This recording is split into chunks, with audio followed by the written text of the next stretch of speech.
Hello students, आज हम company law का दूसरा एक चैप्टर स्टार्ट करेंगे जो कि शॉर्ट नोट में आता है। डिफरेंट काइंड्स ऑफ कंपनीज, यानी कि कंपनियों का वर्गीकरण। ये क्वेश्चन इसलिए इम्पॉर्टेंट है क्योंकि MGS यूनिवर्सिटी में इसमें शॉर्ट नोट्स भी पूछे जाते हैं और कई बार डिफरेंस के कारण थोड़ा 7 नंबर का क्वेश्चन भी आ सकता है। स्टार्ट करते हैं।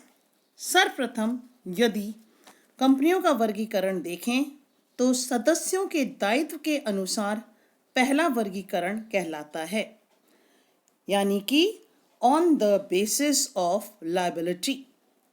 और अगर वर्गीकरण देखें तो दो प्रकार से हो सकता है, unlimited companies and limited companies. असीमित कंपनी और अंशों द्वारा सीमित कंपनी। सदस्यों के दायित्व के अनुसार, मैं वापस रिपीट कर रही हूँ, सदस्यों के दायित्व के अनुसार दो प्रकार से कंपनियों का वर्गीकरण किया जा सकता है, असीमित कंपनी और सीमित कंपनी। सीमित कंपनी वापस से दो प्रकार से उसका वर्गीकरण किया जा सकता है, कंपनी लिमिटेड बाय शेयर्स यानी कि अंशों द्वारा सीमित कंपनी, और दूसरा कंपनी लिमिटेड बाय गारंटी यानी कि प्रत्याभूति द्वारा सीमित कंपनी। अनलिमिटेड कंपनीज यदि देखा जाए तो सेक्शन 2 का 92 कंपनीज एक्ट 2013 में अनलिमिटेड कंपनी के बारे में बताया गया है। ये क्या कहती है? कंपनीज एक्ट 2013 292 क्या कहती है? It means a company not having any limit. Repeat, unlimited company means a company not having any limit on the liability of its members, यानी कि कोई लिमिट नहीं दी गई है, इसलिए इस कंपनी का नाम ही अनलिमिटेड कंपनीज है। और ये किस धारा में कही गई है? 2 का 92। असीमित कंपनी ऐसी कंपनी जिसमें सदस्यों का दायित्व सीमित नहीं रखा गया हो, वह कंपनी क्या कहलाती है? असीमित कंपनी कहलाती है। इसी प्रकार से सेक्शन 3(2)(c), सेक्शन 3 का 2 का C, यह कंपनीज एक्ट ये क्या कहती है? It permits unlimited liability by the members. The liability of members extends to their private property as in the case of sole trader और पार्टनरशिप फर्म। अगर दूसरा इसका वर्गीकरण देखा जाए तो है लिमिटेड कंपनीज। लिमिटेड कंपनीज दो प्रकार की हो सकती है। Limited company is a joint stock company, the liability of the members of which for the debts of the companies is limited by statute. जो लिमिटेड कंपनी है यानी कि जो सीमित कंपनी है, वह दो प्रकार से उसका वर्गीकरण किया जा सकता है, अंशों द्वारा सीमित कंपनी और प्रत्याभूति द्वारा सीमित कंपनी। लिमिटेड कंपनी, सीमित कंपनी, दो प्रकार से उसका वर्गीकरण किया जा सकता है, company limited by shares and company limited by guarantee. यदि कंपनी लिमिटेड बाय शेयर्स यानी कि अंशों द्वारा सीमित कंपनी को देखा जाए तो यह किस धारा में इसके बारे में बताया गया है? सेक्शन 2 का 22। According to section 222 of the Companies Act, the company limited by shares is given. What is it says? Section 2 का 22 क्या कहता है? Company limited by shares means a company having the liability of its members limited by the memorandum to the amount, if any, unpaid on the shares respectively held by them. अंशों द्वारा जो सीमित company है वो क्या कहता है? यह ऐसी कंपनियां होती हैं जिनके सदस्यों का दायित्व उनके अंशों के अनुपात में सीमित रहता है। क्योंकि ये जो कंपनियां ये शेयर्स के लिए, तो शेयर्स के अनुसार जितने शेयर्स किसी व्यक्ति के हैं उसके अनुसार ही उसका दायित्व होगा। ऐसी कंपनी को अपने नाम के साथ सीमित शब्द, सीमित यानी कि लिमिटेड शब्द का प्रयोग करना अनिवार्य होता है। कंपनी के पीछे इनको क्या लिखना पड़ेगा? LTD, जिससे जनसाधारण को यह ज्ञात हो सके कि वह कंपनी सीमित है। वर्तमान में अधिकांश कंपनियां प्रायः ही सीमित कंपनी होती है। ठीक है। नेक्स्ट, जो कंपनी लिमिटेड बाय गारंटी है, गारंटी द्वारा सीमित company, companies limited by guarantee, ये इसका मीनिंग कहाँ समझा रखा है? सेक्शन 2 का 21। Section 221 of the companies act says company limited by guarantee means a company having the liability of its members limited by the memorandum to such amount, यहाँ तक तो दोनों बातें एक सी हैं, to such amount as the members may respectively undertake to contribute to the assets of the company in the event of its being wound up। यहाँ ये जो गारंटी वाली बात है ये वाइंडिंग अप पर चलती है। और अगर हिंदी में देखा जाए तो क्या होगा? ऐसी कंपनी की विशेषता यह है कि उसके सदस्यों का दायित्व उसके सीमा नियम में, सारी बातें सीमा नियम में कही गई है, इसलिए उसके सीमा नियम में निर्धारित उस राशि तक सीमित रहता है जितने की उन्होंने कंपनी का परिसमापन, क्योंकि ये सारी बातें कब पता चलेगी? कंपनी के परिसमापन पे होने पर कंपनी को देना स्वीकार्य हो। इस प्रकार की जो कंपनी है उसके सदस्यों का दायित्व कंपनी के परिसमापन होने पर ही उत्पन्न होता है, और वह जब भी परिसमापन उनकी सदस्यता की अवधि में अथवा सदस्यता छोड़ने के समय से 1 वर्ष के भीतर हुआ हो। इस प्रकार से आपने एक कंपनी का वर्गीकरण पढ़ा। कौन सा? कंपनी के सदस्यों के दायित्व के अनुसार। नेक्स्ट है सदस्यों की संख्या पर आधारित कंपनी का वर्गीकरण। सदस्य यानी कि कितने मेंबर्स हैं, उसका दूसरे प्रकार का, पहला प्रकार हो गया सदस्यों के दायित्व। सदस्यों के दायित्व यानी कि on the basis of liability. Next is on the basis of number of members. इसका 3 प्रकार हो सकता है, क्योंकि एकल व्यक्ति कंपनी पहली बार कंपनीज एक्ट 2013 के अनुसार, दूसरा प्राइवेट कंपनी और तीसरा पब्लिक कंपनी। अब देखते हैं एकल व्यक्ति कंपनी को कैसे डिफाइन किया गया है। सेक्शन 2 का 62 कंपनी अधिनियम 2013, ठीक है, उसमें क्या कहता है? एकल व्यक्ति कंपनी, कंपनी अधिनियम की धारा 2 का 62। इसमें पूर्व में क्या लिख सकते हैं? क्योंकि 2 नंबर का क्वेश्चन है तो थोड़ा सा 2-4 लाइनें लिख सकते हैं अपन। कंपनी अधिनियम 2013 के प्रवर्त होने के पूर्व यानी कि उसके लागू होने के पूर्व एकमात्र व्यक्ति की कंपनी का विधितः कोई वैधानिक स्थान नहीं था, लेकिन नए कंपनी अधिनियम लागू होने से के द्वारा एक व्यक्ति कंपनी यानी कि 1 पर्सन कंपनी को संवैधानिक मान्यता प्रदान की गई है।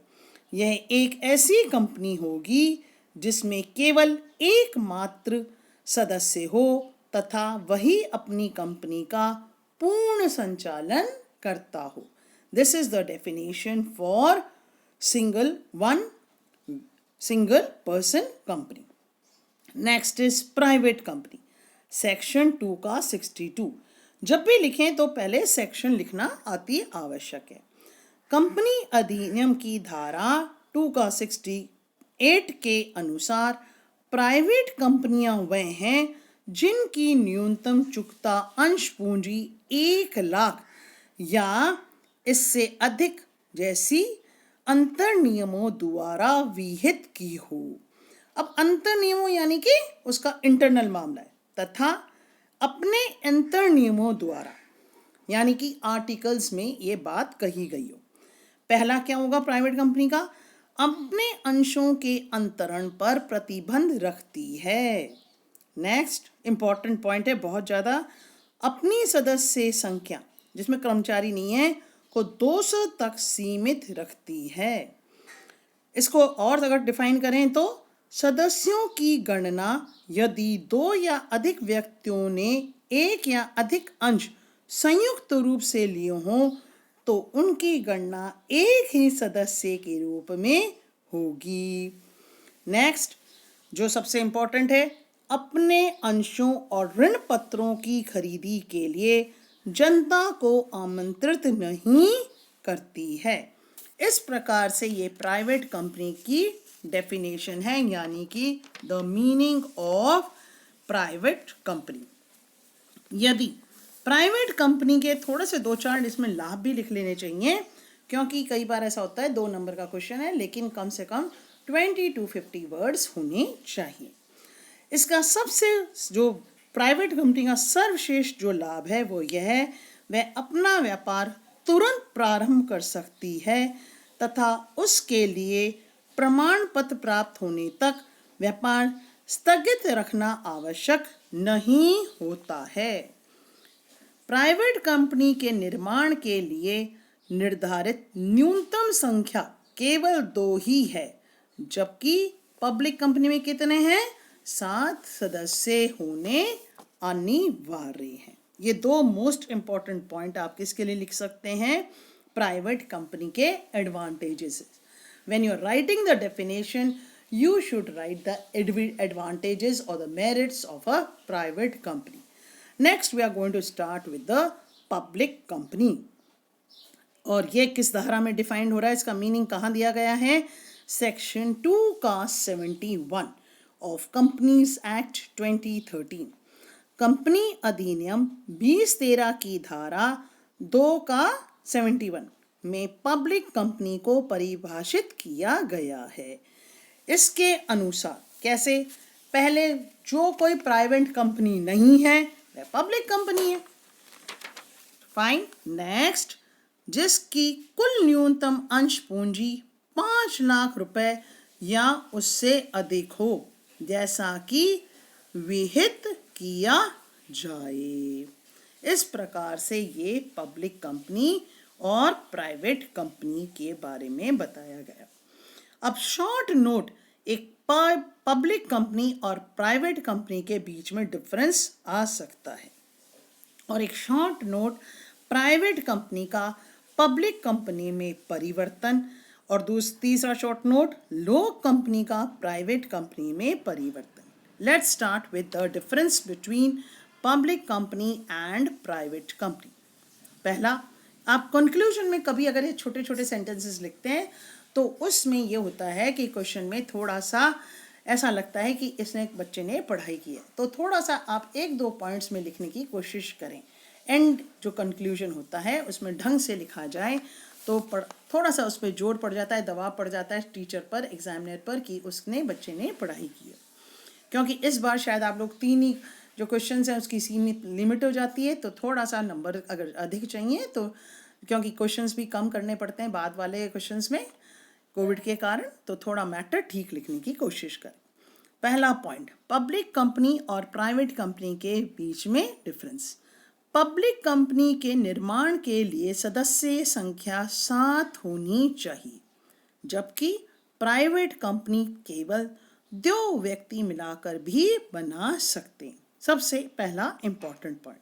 सेकंड, पब्लिक कंपनी के लिए अधिकतम सदस्य संख्या निर्धारित नहीं है, अतः कितने ही व्यक्ति उसके सदस्य हो सकते हैं, परंतु प्राइवेट कंपनी में 200 से अधिक सदस्य नहीं हो सकते। यह बात कहाँ कही है? सेक्शन 2 का 68 कंपनी अधिनियम 2013। तीसरा पॉइंट, पब्लिक कंपनी में अंशों के अंतरण पर कोई प्रतिबंध नहीं है। Important, the transfer of shares there is no limit. परंतु प्राइवेट कंपनी को अपने अंतर नियमों में अंशों के अंतरनीयता यानी कि ट्रांसफरेबिलिटी के अधिकार के संबंध में उल्लेख करना पड़ता है। चौथा पॉइंट, पब्लिक कंपनी अपने अंश खरीदने के लिए जनता को आमंत्रित कर सकती है, परंतु प्राइवेट कंपनी ऐसा नहीं कर सकती है। और जो और भी इम्पोर्टेंट पॉइंट है, प्रत्येक पब्लिक कंपनी में कम से कम 3 निदेशक होना आवश्यक है। निदेशक, थोड़ा सा ध्यान रखें इंग्लिश वाले हिंदी वाले स्टूडेंट्स, निर्देशक नहीं है, निदेशक है, रह नहीं हटाओ। परंतु ऐसी प्राइवेट कंपनी जो किसी पब्लिक कंपनी की सहायक नहीं है, केवल 2 ही निदेशक रख सकती है, 2 ही डायरेक्टर्स। तो ये बात कहाँ लिखी है? धारा 149 ऑफ कंपनीज एक्ट 2013। इसमें और भी डिफरेंसेस हैं, वह आप थोड़ा अगर और एक्स्ट्रा पढ़ेंगे तो उसमें आप लिख देना। ये जो इम्पोर्टेंट है वह मैंने इसके द्वारा समझा दी है। अब नेक्स्ट है प्राइवेट कंपनी का पब्लिक कंपनी में परिवर्तन और लो कंपनी का प्राइवेट कंपनी में परिवर्तन। यदि कोई प्राइवेट कंपनी स्वयं को पब्लिक कंपनी में परिवर्तित करना चाहती है तो उसे विशेष प्रस्ताव यानी कि स्पेशल रेजोल्यूशन द्वारा अपने अंतर नियमों में इस प्रकार परिवर्तन करने होंगे। आर्टिकल्स ऑफ एसोसिएशन में थ्रू द स्पेशल रेजोल्यूशन, जिससे उस पर प्राइवेट कंपनी की हैसियत से लगे हुए सभी प्रतिबंध समाप्त हो जाएं। उसे कंपनी अधिनियम की 2nd शेड्यूल यानी द्वितीय अनुसूची में दर्शाए अनुसार 14 दिन के अंदर कंपनी रजिस्ट्रार के पास इस आशय की सूचना किसके नोटिस देना पड़ेगा?